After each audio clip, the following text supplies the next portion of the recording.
So ito mga kabanat, pumalpak itong isang resource person na gusto sana umiksina. Kagaya ng sinabi kanina ni Senador Bato de la Rosa, ito. Di ba? Kanina ito. Ha? Na you are being used para papirmahin si Alice Go ng affidavit. Affidavit na magsuturo na si President Duterte, si Senator Bongo, si Senator Bato, si General CIDG, General Karamat ay nasa likod ng tugo. Merong tao from Malacanang nag-uutos sa'yo. May tao Malacanang nag-uutos sa'yo. So ito siya mga kabanat. Nga lang, medyo sumablay yung plano eh. Kasi nabuking itong babae na ito, Mary Ann ang pangalan ito, Maslog. Napakarami pala itong ginawang kaso mga kabanat, at nabisto na wala talagang credibility itong babae nito. Napakaraming kaso. Sa katunayan, mayroon nga itong kanina na gusto atang i-contempt ito dahil sa una, wala silang makukuha impormasyon, at una, puro kasinungalingan ang mga pinagsasabi. So gusto ko ipapanood sa inyo itong birada ni Senador Jingo Estrada dito mga kabanat, kung saan ipinakilala kung gaano kasinungaling itong resource person na ito, na ayon nga kay Senador Bato de la Rosa kanina, gustong papirmahin itong si Alice Go para mapin down itong sina Duterte, President Duterte at sina Bato at sila Bongo mga kabanat. So ang sabi ni Senador Bato, mayroon daw nag-uutos sa Malacanang. Tagal mo yung Facebook mo. Ayan, ito. Yes, Your Honor. Sinasawa mo? Sablay sa dito yung masagot niya yung Walter Dijon po. Ha? Walter Dijon. French? Ano? Dutch po. Dutch. Dating asawa mo dito sa Pilipinas. Ito. Inbox siya.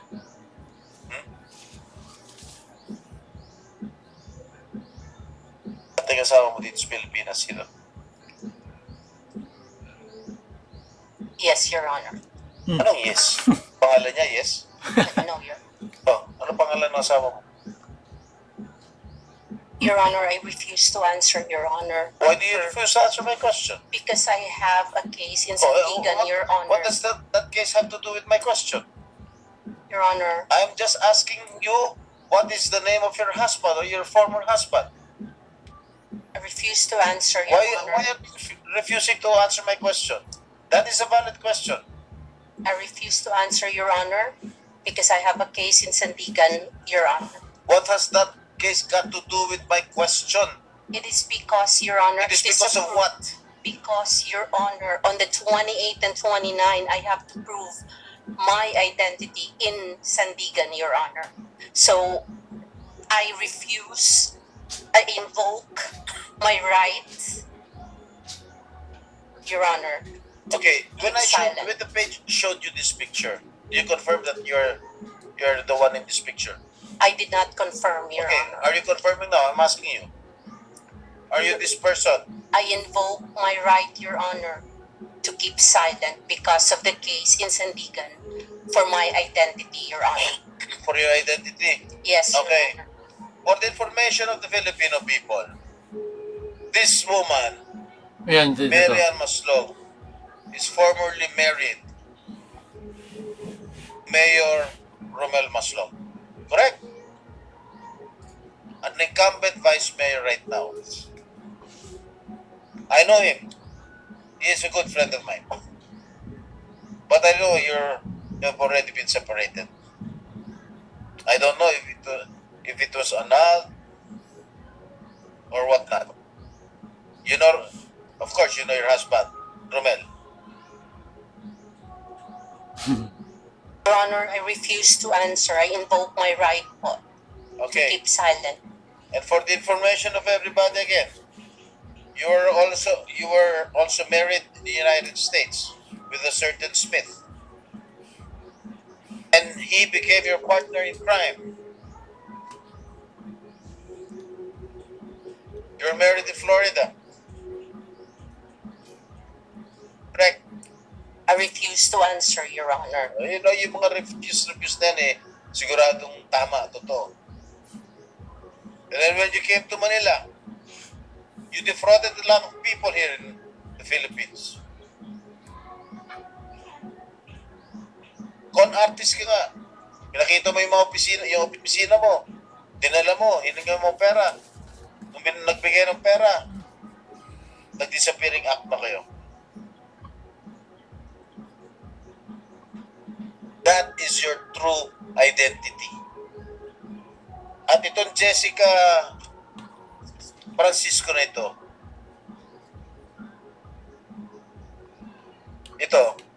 hindi ako naniniwala rito. You are not Jessica Francisco. You are Mary Ann Maslog.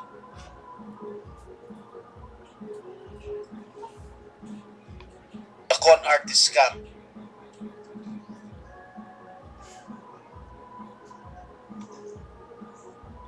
So yan, tapos na yung tanong ni Senador Jinggoy. Medyo iba yung tanong niya eh. At yun nga, ang problema, ayon kay Senador Bato de la Rosa kanina, muntik na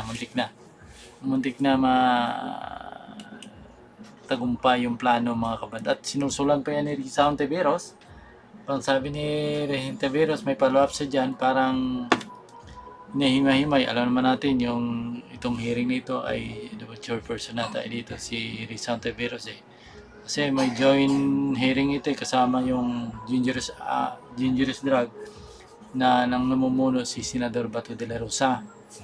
Yun nga ay parang uminit yung ulo ni Senador Bato de la Rosa kanina dahil may nakuha sa mga impormasyon na itong babae na ito pala ay gustong kunin yung perma ni Alice Go para idawit itong sina President Duterte at Bongo para maidawat dito sa issue ng pugo, mga illegal na pugo, mga kabalat. Gusto nilang palabasin na ang nasa likod nito ay sina President Duterte, yung mga illegal. Grabe yung mga strategy. Ang problema lang, mga kabanat, yung mininsyon ni Senador Bato de la Rosa na ang utak ay nasa Malacanang.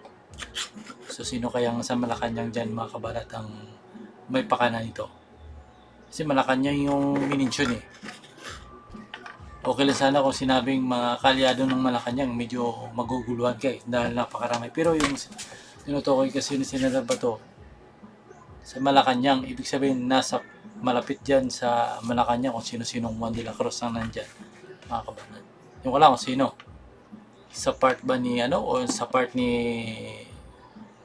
no? Yun ang sinasabi, ang ni kinuha ni Juan. Kasi wala naman sinabi kung sinong pangalan. Pero ang banggit ay nasa Malacanang, mga kabanan. So, siguro alam nyo na rin, hindi ko rin mabanggitin.